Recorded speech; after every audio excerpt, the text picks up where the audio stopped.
Guys, welcome to my channel GS garden. और आज मैं आपके लिए लाया हूँ क्लास 6 पॉलिटी। जैसा कि मैंने वादा किया था, एक दिन पॉलिटी रहेगी और एक दिन ज्योग्राफी रहेगी। 4 चैप्टर मैं ज्योग्राफी के पढ़ा चुका हूँ। अब 4 ये छोटे छोटे चैप्टर थे, तो मैं चारों चैप्टरों को एक साथ करूँगा। इस बुक में टोटल 10 चैप्टर हैं, तो 4 अभी करेंगे और फिर 6 अगले लेसन में करेंगे। टोटल 2 लेक्चर में क्लास 6 पॉलिटी ख़त्म। तो इसमें पहला चैप्टर है हमारा नागरिक जीवन। इसमें भी कुछ 1-2 पॉइंट हैं और कुछ खास नहीं है। हमारे गांव का बदलता स्वरूप, गांव की प्रकृति में सामुदायिक विकास, हमारा आर्थिक जीवन और सहकारिता। ठीक है, चलिए बढ़ते हैं हम अपने पहले चैप्टर के साथ आगे। हमारा नागरिक जीवन। हम सब भारत के नागरिक हैं, ये सबको भी पता है। इसमें कुछ खास नहीं है। जैसे जो चीन देश का निवासी वो चीन का नागरिक, जापान देश का निवासी वो जापान का नागरिक होता है। ठीक है, इसमें ये पॉइंट है हमको देखना है। जो हमारे देश में लगभग 5.5 लाख गांव हैं और 2,500 शहर हैं। लगभग एक्यूरेसी नहीं है ये, ठीक है। और ये जीवन सहयोग पर निर्भर करता है। सबको ही पता है, एक दूसरे के साथ मिलकर काम करेंगे तभी सहयोग पर निर्भर करेंगे। जैसे मान लो घर में जो हस्बैंड वाइफ होते हैं उनमें आपस में सहयोग तो है, तभी तो घर चलता है। सहयोग पर निर्भर करता है सारा जीवन हमारा। हमारे जीवन में स्वरूप बदलता रहता है। पहले हम छोटे थे, फिर हम बड़े हुए, फिर बूढ़े हुए। हमारे जीवन का स्वरूप हर वक्त बदल रहा है ना। जैसे ये हम इतिहास में पहले आदि मानव थे। आदि मानव के बारे में हम लोगों ने पढ़ा है। फिर हम धीरे धीरे अपनी जनरेशन कन्वर्ट होती गई और आज हम मानव है। ठीक है, कुटुंब में हम नागरिकता के गुण सीखते हैं। कुटुंब मतलब परिवार से हम नागरिकता के कई गुण सीखते हैं। देखिए, जैसे ये है, ये खाना बना रहे हैं, ये लोग प्लेट लिए खड़े हैं। ये देखिए खाने के लिए, तो ये लोग बना रहे हैं, कोई बना रहा है, कोई खा रहा है। ऐसे ये अपने आप को सारे काम को बांट रखा है। ये सहयोग है ना आप लोग आपस में। ठीक है, ऐसे ही हम आगे पढ़ेंगे। केंद्र और राज्य के बीच में सहयोग, आपस में समन्वय। ठीक है, एक साथ रहना, इसमें भी कुछ खास नहीं है। सब लोग एक साथ रहेंगे। कोई भी व्यक्ति अकेला नहीं रहता, सबको पता है। कोई व्यक्ति अकेला रह ही नहीं सकता। भोजन, वस्त्र और मकान आदि सबकी जरूरत पड़ती है। उसके अभाव में उसका जीवन असंभव है। ये सब नहीं होगा तो फिर उसका जीवन का व्यर्थ हो जाए, बेकार है। वो सर्वाइव ही नहीं कर पाएगा। इन आवश्यकताओं की पूर्ति के लिए हमें परिवार और समाज बने हैं। इन आवश्यकताओं की पूर्ति के लिए परिवार और समाज को बनाया गया है। हम प्रति क्षण परिवार अथवा समाज में रहते हैं। ठीक है, ये सब बेसिक सी चीज़ें हैं। क्लास 6 के बच्चों के लिए हमें जो की पॉइंट है, जो हमारे काम की चीज़ें, वो चीज़ें निकालनी है। स्कूल और नागरिक जीवन, इसमें क्या अपने स्कूल में कुछ नियम होते हैं। स्कूल के कुछ नियम होते हैं, वैसे नागरिक जीवन के भी कुछ नियम होते हैं। इनको प्रत्येक व्यक्ति या प्रत्येक स्टूडेंट को उनका पालन करना होता है। परिवार और नागरिक जीवन। परिवार को नागरिक जीवन में सबसे महत्वपूर्ण इकाई माना जाता है। नागरिक जीवन से संबंधित अनेक बातें आप परिवार से सीख सकते हैं। ठीक है, ऐसा कुछ खास नहीं है। गांव, शहर और नागरिक जीवन। गांव का जीवन कैसा है, शहर का जीवन में, नागरिक जीवन में क्या अंतर है, ये सब है। आपके पड़ोस में गांव या शहर के अनेक परिवार रहते हैं। जब बहुत से लोग एक जगह पर रहते हैं तो कई प्रकार की समस्या पैदा हो सकती हैं। को इन समस्याओं से सड़कों को बनाने और उनकी मरम्मत का प्रश्न, बिजली, रोशनी,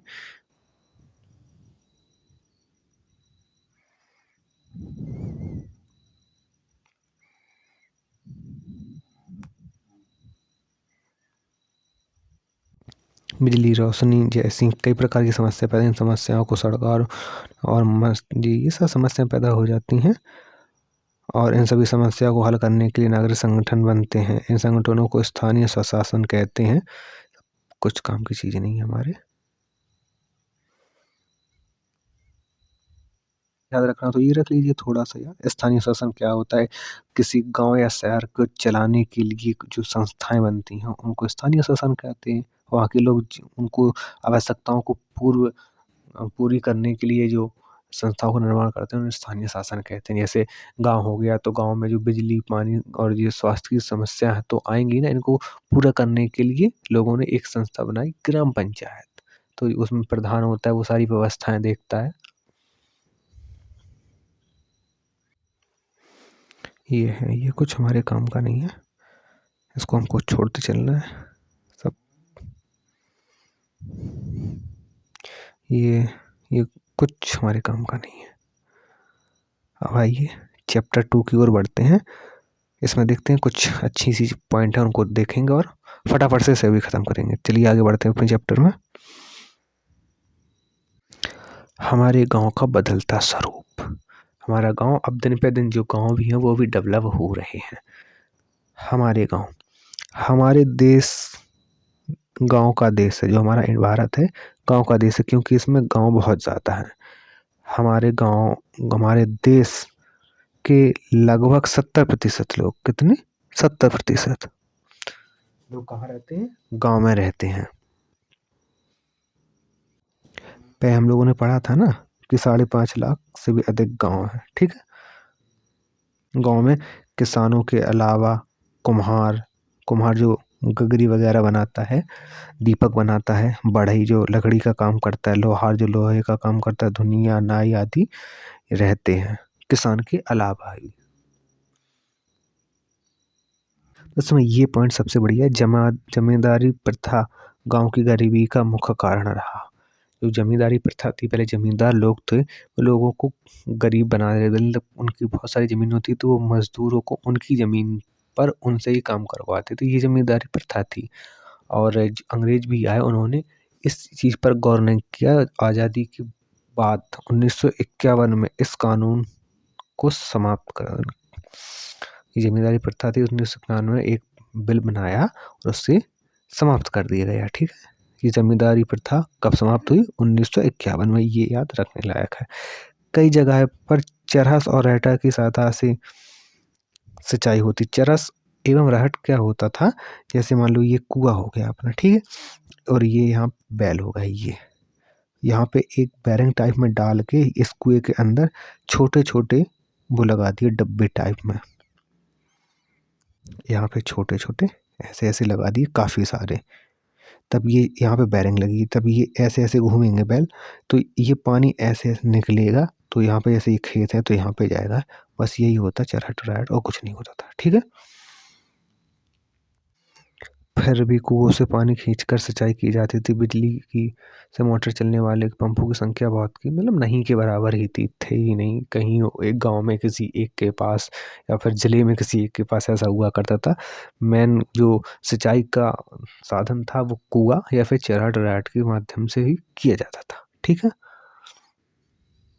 वहाँ तब लोग वैज्ञानिक दृष्टिकोण से ही परिचित न थे, उन्हें क्या पता कौन मोटर डलवाए, ये सब कुछ लोग बहुत बाद में स्टार्ट किया लोगों ने, पहले ऐसे ही करते थे। वैज्ञानिक जो दृष्टिकोण था उससे बहुत दूर ही रहते थे, परिचित ही नहीं थे, क्योंकि वो लोग बहुत पढ़े लिखे कम थे।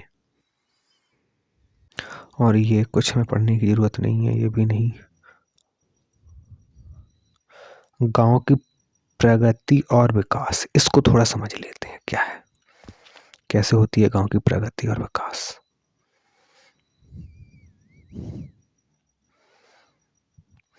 हमारी अनेक समस्याओं का समाधान 2 या 2 से अधिक वर्ष में संभव नहीं था। हमारी कोई भी प्रॉब्लम हुई, मान लो रोड की प्रॉब्लम हुई, तो वो 2 वर्ष में कैसे संभव हो जाए, पॉसिबल होगी कि समाप्त हो जाए, नहीं हो पाती थी। कई बार आधा बना और सरकार चेंज हो गई।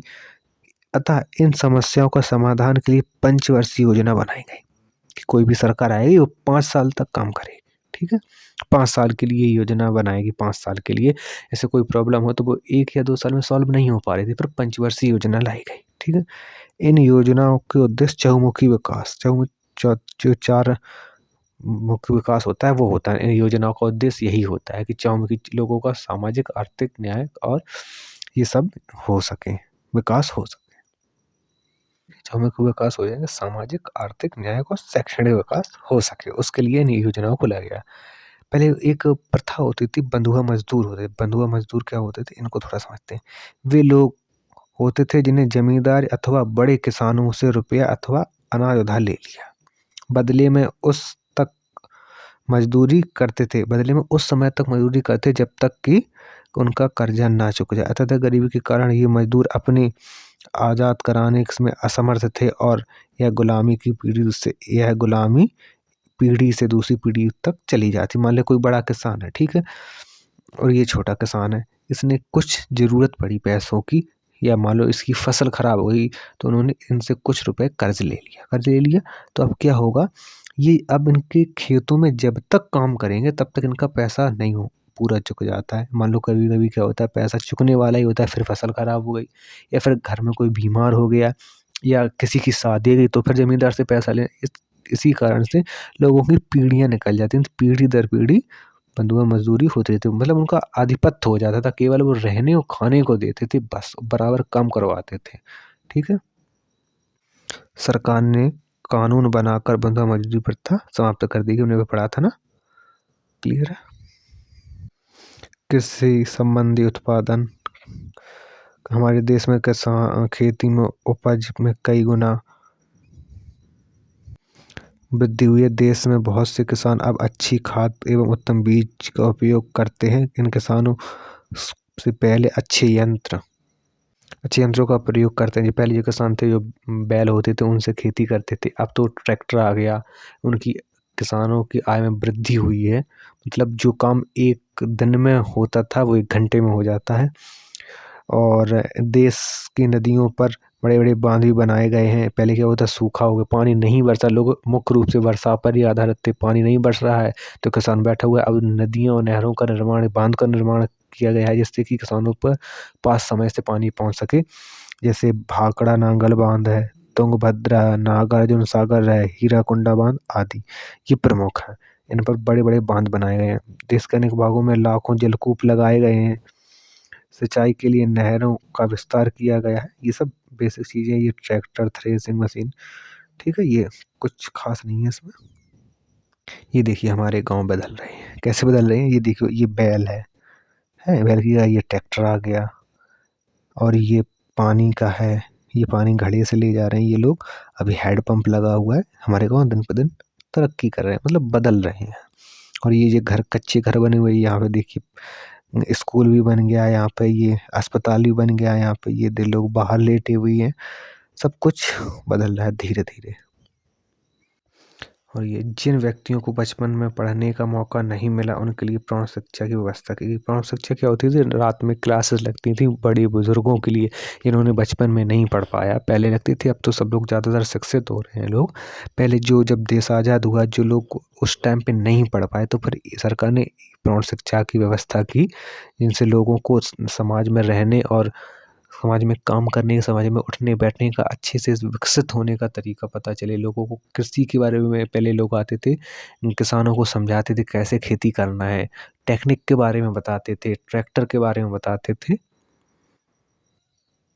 ये देखिए, ये लोग बैठे हुए हैं, ये रात है, हालांकि इसमें दिन लग रहा है अभी हम लोगों को। ये रात है, यहाँ पे रात, क्योंकि दिन में जो किसान भाई होते हैं वो रात में, दिन में काम करते हैं, तो रात ही में टाइम लेगा, तो रात में इनको ये टीचर पढ़ा रहा है, ये सब किसान भाई बैठे हैं, पढ़ा रहे हैं। ठीक है, इसी को प्रौढ़ शिक्षा बोलते हैं। ठीक है, इन्हीं कक्षाओं को रात्रि पाठशाला खोले। ठीक है, स्वास्थ्य सेवा, पता ही है हमारे गांव में शिक्षा स्वास्थ्य की व्यवस्था में भी बहुत, हर गांव में प्राथमिक स्वास्थ्य केंद्र बनाए गए हैं। ठीक है, और ये गांव में लघु उद्योग भी खोले गए हैं। लघु उद्योग से तात्पर्य मुर्गी पालन, मधुमक्खी पालन, टोकरी और चटाई बुनाई, कढ़ाई और लघु लघु उद्योगों कहते हैं। जैसे घर पे ही बनाए, गांधी जी ने इसे बहुत जोर दिया, लघु उद्योग या कुटीर उद्योग। गांधी जी खुद अपने सूत से काटते थे, उन्हें अंग्रेजों का बहिष्कार किया, तो उन्होंने इस पर बहुत जोर दिया। अभी ये गांव में धीरे धीरे मुर्गी पालन, ये सब मैंने, यही छोटे छोटे काम को लघु लघु उद्योग बोलते हैं। जिन गाँव में जीवन स्तर सुधारने की विद्युतीकरण बहुत महत्वपूर्ण है। गाँव में लाइट का होना भी बहुत ज़रूरी है। विद्युतीकरण भी अब तो लगभग हर गाँव में लाइट पहुँच गई है। पंजाब, हरियाणा और तमिलनाडु, महाराष्ट्र इत्यादि राज्यों में काफ़ी तरक्की की है अभी इस टाइम पर। कुछ ऊर्जा के लिए अन्य स्रोतों के भी प्रयोग किया जाए, जैसे गोबर गैस से भी ऊर्जा निकलती है, उससे घर की लाइट जलाई जा सकती है। पवन चक्की से भी लाइट बनती है। गाँव में बिजली पहुँचे, खेती का उत्पादन बढ़ा है, मनोरंजन के साधन की उपलब्ध, जैसे रेडियो पर संगीत या दूरदर्शन चलता था, और नाटक, समाचार, ये सब। ठीक है, और ये सब कुछ पढ़ने की जरूरत नहीं है। ग्रामीण जीवन के विषय में बताइए, ये सब कुछ करने की जरूरत नहीं है। जो बेसिक पॉइंट थे वो हम लोगों ने निकाल ही लिए। अब ये चैप्टर यहीं पे फिनिश होता है। अब चैप्टर 3 की ओर बढ़ते हैं। गांव की प्रगति और सामुदायिक विकास, ये हमारा लेसन नंबर 3। गांव की प्रगति और सामुदायिक विकास, समझते हैं इसमें क्या है। हमारे गांव की विकास की गति बहुत धीमी है। चलिए इसे तेज करते हैं। इसमें ये समझते हैं जाति प्रथा में गांव का क्या रोल। गांव में जाति प्रथा कैसे लोगों को गलत इम्पैक्ट प्रभाव डालती थी। जैसे दलित वर्ग के लोग गांव की प्रगति के लिए भरसक प्रयत्न करते थे, तब भी उन्हें नीचा समझाया जाता कि ये क्या थी, जाति प्रथा थी। क्योंकि जो गांव के दलित लोग होते थे वही तो ज्यादा मेहनत करते, वही तो जमींदारों के खेतों में मजदूरी करते थे, वही तो हमारा जो मल होता था उसे उठाते थे, बहुत मेहनत करते थे। फिर भी उन्हें नीच समझा जाता था। जो लोग ज्यादा मेहनत कर रहे हैं वो नीच है, जो कुछ नहीं कर रहे हैं वो ऊंचे पदों को सवर्ण बोलते हैं। ठीक है, तो जाति प्रथा का ये रोल था। क्या अस्पृश्यता से क्या अर्थ है, क्या आपको पता है? अस्पृश्यता कानून अपराध है। अब तो ये आर्टिकल 15 में अस्पृश्यता का अंत के बारे में दिया गया है। अगर कोई ऐसा व्यवहार करता है तो उसके खिलाफ लीगल कार्रवाई हो सकती है। गांव में कर्ज की समस्या, गांव के कर्ज की एक अन्य परेशानी की बात है कि लोग कर्ज पर पैसे लेते थे। उससे भी जैसे बैल, बीज और खाद खरीदना पड़ता था। जैसे किसान है तो कोई बैल खरीद रहा है तो उसके लिए कर्ज पे पैसा लेता था, तो वो भी समस्या था। उन ऐसे अवसरों पर उन्हें गांव के महाजन से कर्ज लेना पड़ता था। ये सब उल्टा सीधा सूद लेते थे, ज़्यादा वसूलते थे, तो वो भी एक समस्या थी। और उससे बच भी जाए मान लो तो दहेज प्रथा हमारे देश में बहुत बड़ी कुप्रथा है, अभी भी है। हमें इन कुरीतियों को मिटाना होगा। क्योंकि जब जब हम शादी करते हैं लड़की तो क्या होता है, दहेज देते हैं, अभी भी लोग देते हैं और लोग लेते हैं। तो ये कुप्रथा है, ये भी लोगों के गांव के विकास में बहुत प्रभावी होती है। अंधविश्वास और अज्ञानता, अज्ञानता मतलब अशिक्षा। जो लोग पढ़े लिखे नहीं है, जो लोग पढ़े लिखे लोग नहीं होते हैं, वो अंधविश्वास को मानने लगते हैं। जब कई सी चीज़ें हैं इन पर उन्हें भरोसा होता है, वो हालांकि अंधविश्वास होता है, जैसे आगे समझते हैं। पहले चेचक के कारण कई बच्चे अंधे हो जाते थे। पहले एक चेचक रोग होता था, जो बच्चे होते थे वो अंधे हो जाते थे, उनके चेहरे बिगड़ जाते थे, फिर भी लोग इलाज नहीं करवाते थे। यह सब अंधविश्वास के कारण होता था। इसी गरीबी के कारण किसान गोबर का ईंधन के तौर पर उपयोग करते हैं। इसी प्रकार जो किसान होते हैं, जैसे गोबर है तो उसे ईंधन के लिए प्रयोग करते हैं। वे पानी को साफ करने के लिए लाल दवाइयों, क्लोरीन इत्यादि का प्रयोग नहीं करते हैं। वो अशुद्ध मान लेते हैं, नहीं क्या होगा, ये इसमें नहीं मिला सकते हैं। इसका परिणाम यह होता है कि पीने का पानी दूषित और ख़राब हो जाता है, उसमें नहीं मिलाएंगे। पहले जो कुआं होते थे उनमें सरकार दवाइयाँ डलवाती थी, तो लोग उसको विरोध करते, नहीं ऐसा नहीं हो सकता है, क्यों डालते हो। पर अब पहले फिर लोगों ने उनको समझाया गया तो लोगों ने उसको एक्सेप्ट किया, नहीं ये हमारे भले के लिए बोल रहे हैं। सामुदायिक विकास कार्यक्रम क्या है? भारतीय गांव के पिछड़ेपन को दूर करने के लिए सामुदायिक विकास कार्यक्रम बनाया गया। इसे 2 अक्टूबर 1952 को शुरू किया गया। ये है, याद करने की जरूरत हमें बस, और कुछ नहीं है। इसमें है क्या, इस कार्यक्रम को चलाने के लिए सारे देश में सामुदायिक विकास खंड बनाए गए। इस सारे देश के सामुदायिक खंडों की संख्या लगभग 5000 है। प्रत्येक खंड में लगभग 100 गाँव होते हैं, एक खंड की जनसंख्या। ठीक है, ये सब याद करने की जरूरत नहीं है, बस समझ लीजिए ये चीज होती है, कैसे काम करती हैं। ग्रामीण जीवन में स्त्रियों की स्थिति आज भी ग्रामीण स्त्रियों में पुरुष की तुलना में कम माना जाता है। ये सब क्या है, अशिक्षा के कारण ही तो है। उनकी स्थिति समानता प्राप्त नहीं होती है, उनकी दशा पिछड़ी हुई है, जो लड़कियों को लोग स्कूल नहीं भेजते हैं। ठीक है, ये सब चीज़ें हैं और कुछ खास है नहीं इसमें। इस कार्यक्रम में जो हमने पीछे बढ़े 3 बातों को ध्यान दिया है। कम हतोद्देशीय समुदाय विकास कार्यक्रम सबसे अधिक प्राथमिकता दी गई है। यह कार्यक्रम ग्रामवासियों के जीवन के स्तर को ऊंचा बनाना होता है। तो ठीक है, कुछ खास नहीं है पढ़ने की। ये अच्छे बीज खाद ये भी नहीं पढ़ना है हम लोगों को। बीडीओ ब्लॉक ऑफिसर या खंड विकास अधिकारी कहते हैं, ये वीडियो होता है, ऐसे ब्लॉक डेवलपमेंट ऑफिसर बोलते हैं या खंड विकास अधिकारी वीडियो होता है। अब इसको आगे पढ़ेंगे। बीडीओ को विकास कार्यक्रम संबंधी जानकारी होती है, जो विकास गांव में होगा, कौन कौन सी सरकारी योजनाएं दे रही वो उनको जानकारी होती है बीडीओ को। उसकी मदद से कई विस्तार अधिकारी होते हैं, उसकी मदद के लिए कई और भी अधिकारी लगे होते हैं, बीडीओ के साथ काम करते हैं गांव के विकास के लिए।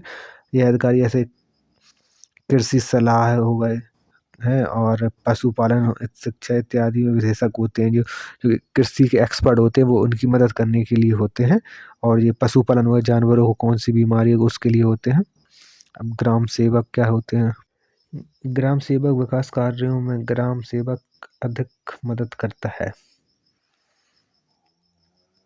ग्राम सेवक का पद बहुत महत्वपूर्ण होता है। खेती किस प्रकार की है, खाद बीज किस मात्रा में डालेगा, बीज का अच्छा क्वालिटी, सब इन सब चीज़ों के लिए रखा जाता है।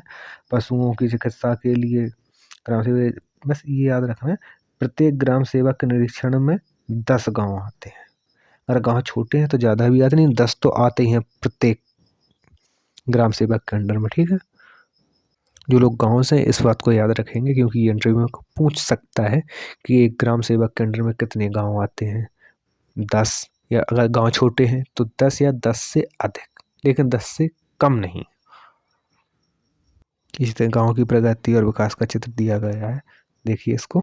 ये देखिए ट्रैक्टर चल रहा है, हमने पीछे भी समझा था, ये ट्रैक्टर हो गया हमारा, ये बैल की जगह ट्रैक्टर आ गया, और ये अच्छी खाद मिल रही है किसानों को। ये सब समृद्धि विकास कार्यक्रम बहुत महत्वपूर्ण होता है। ये भी कुछ पढ़ने की ज़रूरत नहीं है।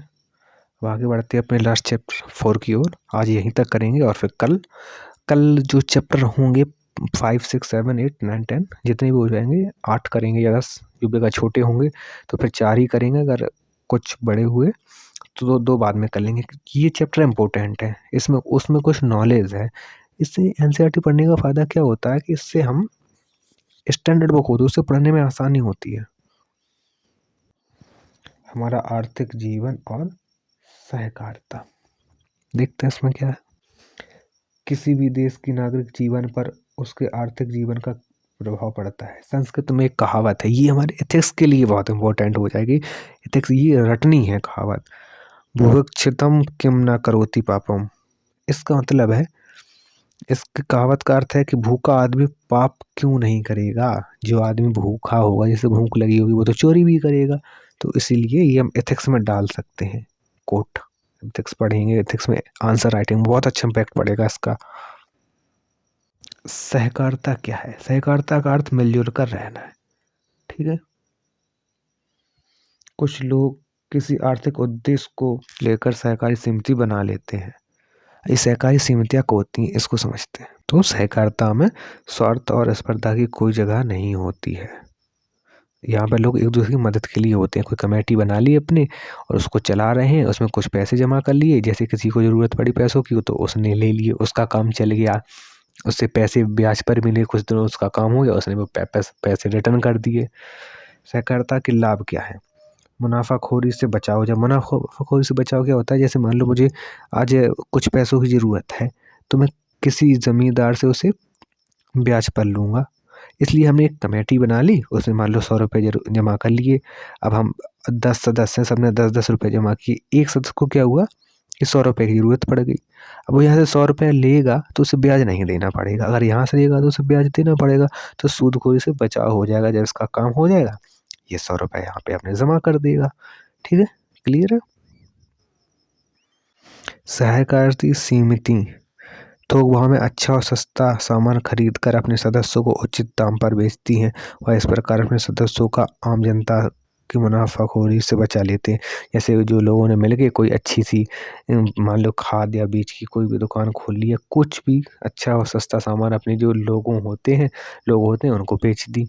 इसलिए वो बाजार के जो लोग बैठे होते हैं लूटने के लिए, उनसे बच जाते हैं। अनेक स्थानों पर उपभोक्ता सरकारी समितियों भी खोल गई हैं। सरकारी समितियां खुल गई हैं। ये समितियां उपभोक्ताओं को उचित दाम पर चीजें बेचती हैं। इन सामानों की तरह इनमें मिलावट नहीं होती है। उपभोक्ता सरकारी समितियों का उद्देश्य बाजार में बढ़ती हुई कीमतों को रोकना है। जो कीमतें बढ़ रही हैं उल्टी सीधी, 10 की चीज 20 में मिल रही है, 20 की चीज 40 में मिल रही है, उनको रोकना है इनका। और इसमें कोई मिलावट नहीं होती, इनका जो प्रोडक्ट होगा वो बिल्कुल शुद्ध होगा। आपने देखा होगा कि कभी कभी कुछ दुकानदार बेईमानी कर जाते हैं, सामान जिनसे सामान खरीदते हैं, मिलावट हो सकती है, उसमें काफ़ी सारे डाउट रहते हैं। उन सब चीज़ों से बचने के लिए ये लोग अपना अलग से करते हैं और उसे थोक के भाव पर बेचते हैं। और जो कहीं कहीं पर हम लोगों ने पढ़ा ना कि उपभोक्ताओं के लिए भी बना दी गई है। ये देखिए आप, ये अपना एथिक्स का क्वेश्चन। यदि आप किसी शिकायत करेंगे यदि मिलावट वाली वस्तु मिली हो अथवा वस्तु का तोल कम, आप शिकायत करेंगे या नहीं? किसको करेंगे? अगर करेंगे तो ये आप सोचना, किसको करनी है, कैसे करनी है। या सूदखोरी से ही हम लोगों ने भी पढ़ा था। कई समितियां अपने सदस्यों को भी कर देती हैं। ये समितियां अपने सदस्यों को उनकी वास्तविक आवश्यकताओं को पूर्ति सूद पर कर देती हैं। किसी प्रकार की समिति के सदस्य सूदखोरी से बच जाते हैं क्योंकि ब्याज नहीं लेते उनसे। और किसान को सहकारी साहूकारों से जो होते हैं, किसान साहूकार जो है, सूदखोरी से बचाने के लिए प्राथमिक कृषि खाद्य समिति बनाई गई है। ये हर गांव में या फिर कस्बे में, गांव में तो नहीं होती, जो आसपास का जी एक कई गांव के लोग वहाँ पे एक कस्बा बना दिया। कस्बे में जो लोग वहाँ पे प्राथमिक कृषि खाद्य समिति बना दी गई। वहाँ पे जाके आपको जो है फ्री में मिल जाएगी। बाद में आप पैसे जमा कर सकते हो। जब आपकी फसल अच्छी हो जाए, फसल बिच जाए, तब आप पैसे जमा कर दो, पहले आपको खाद मिल जाएगी। ठीक है। इन समितियों का कार्यालय की देखभाल पर रुपया खर्च करना पड़ता है। कुछ रुपया सुरक्षित कोष में भी रखना पड़ता है। यदि इसके बाद कुछ रुपया बच जाता है तो समितियों उसे शिक्षा आदि नेक कामों में के लिए दान कर देती हैं। ये समितियां सूद तो लेती हैं लेकिन कम सूद लेती हैं। ये क्या बोल रहा है? ये समितियां अपने सदस्यों से रुपया उधार देती हैं। इन समितियां सूद लेती हैं परंतु उतना नहीं जितना इन समितियों की ज़रूरतें हैं। जितनी ज़रूरतें उतना ही लेगा। मान लो कुछ उसमें इंफ्रा में लगाना है तो वो ले लेंगी, और कुछ ऐसे थोड़ा बहुत ले लिया और जो बच गया उसे शिक्षा और स्वास्थ्य जैसे नेक कामों में लगा दिया। सहकारी समितियों द्वारा कर्ज प्रायः ऐसे कामों के लिए लिया जाता है जिससे किसान अपनी खेती की पैदावार बढ़ा सकें। कभी कभी महाजन का कर्ज चुकाने और विवाह आदि पर खर्च करने के लिए भी कर्जा लिया जा सकता है। कभी कभी जैसे मान लो शादी है और लेना है तो फिर ले सकते हैं। समितियां दे देती हैं। ठीक है। कृषि सहायता में कैसे होती हैं, अब इसको समझ लेते हैं। सहकारी समितियां किसानों को अच्छे और सस्ते बीज, खेती के नए औजार और पानी, अनाज के लिए गोदाम, पैदावार से बचाने के लिए बाजार, गाय आदि बैल खरीदने के लिए इनसे किसानों की आय बढ़ती हुई है और सुखी संपन्न हुई है।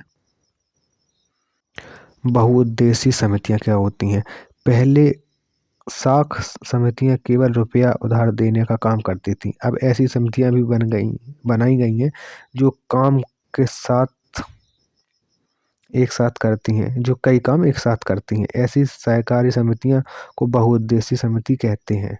कहा जाता है ये समितियां किसानों को रुपया उधार देने के साथ साथ खाद, बीज और खेती के औजार भी बेचती हैं। कुछ सहकारी समितियां व्यापार का काम भी करती हैं। ये दूध, रुई, कपास आदि बेचती हैं। ठीक है। तो ये बहुउद्देशीय हैं जो बहुत सारे कामों को एक साथ करती हैं। पैसे भी देती हैं, किसानों को बीज भी दिया, खाद भी दिया, और जो व्यापार की जैसे दूध और रुई है, जो दूधिया लोग होते हैं, कपास है, उन सब का भी व्यापार करती हैं। चैप्टर थोड़ा बोरिंग सा लग रहा होगा लेकिन ठीक है, हम इसमें सहकारी समितियों के बारे में अच्छे से समझ जाएंगे। इनका क्या कार्य होता है, इसमें काम कैसे होता है, ये हमें बहुत हेल्पफुल रहेगा आगे। बस थोड़ा सा और रह गया तो उसको और समझ लेते हैं।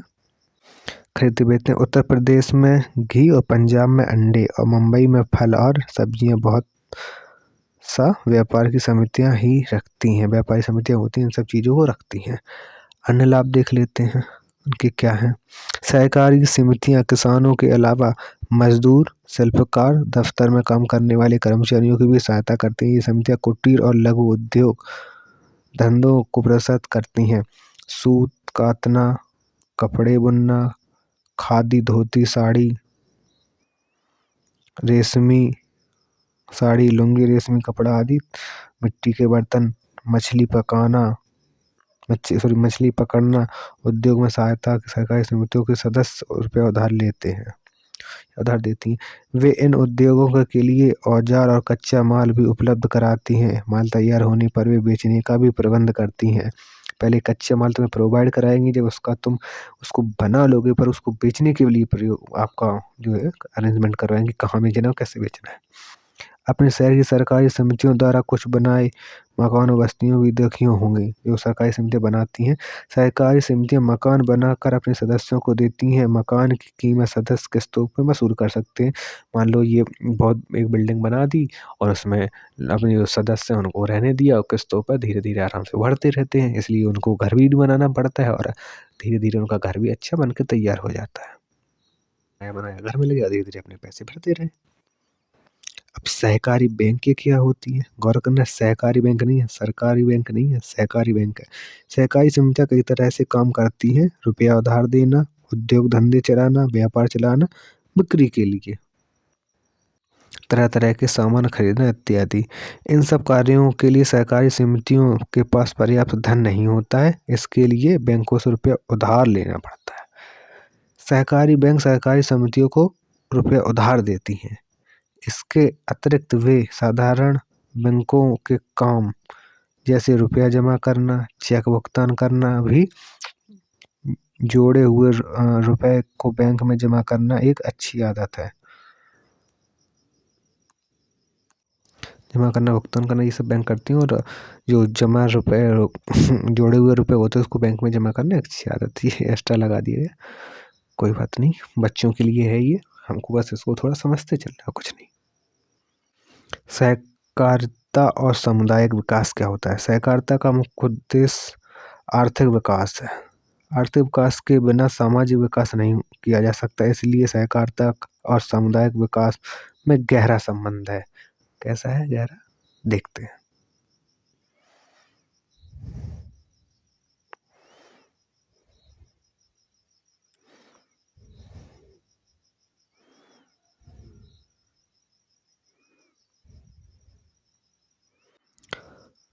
ठीक है, और अभी हमारा चैप्टर फिनिश हो गया, तो अब हम लोग क्या करेंगे, अगली बार 7 कौन सा रहेगा, 5th 6 7 8 4 चैप्टर को करने की कोशिश करेंगे और वो सारे चैप्टर बहुत इंपॉर्टेंट हो गए। तो मिलते हैं अपने नए लेक्चर के साथ। Thank you so much.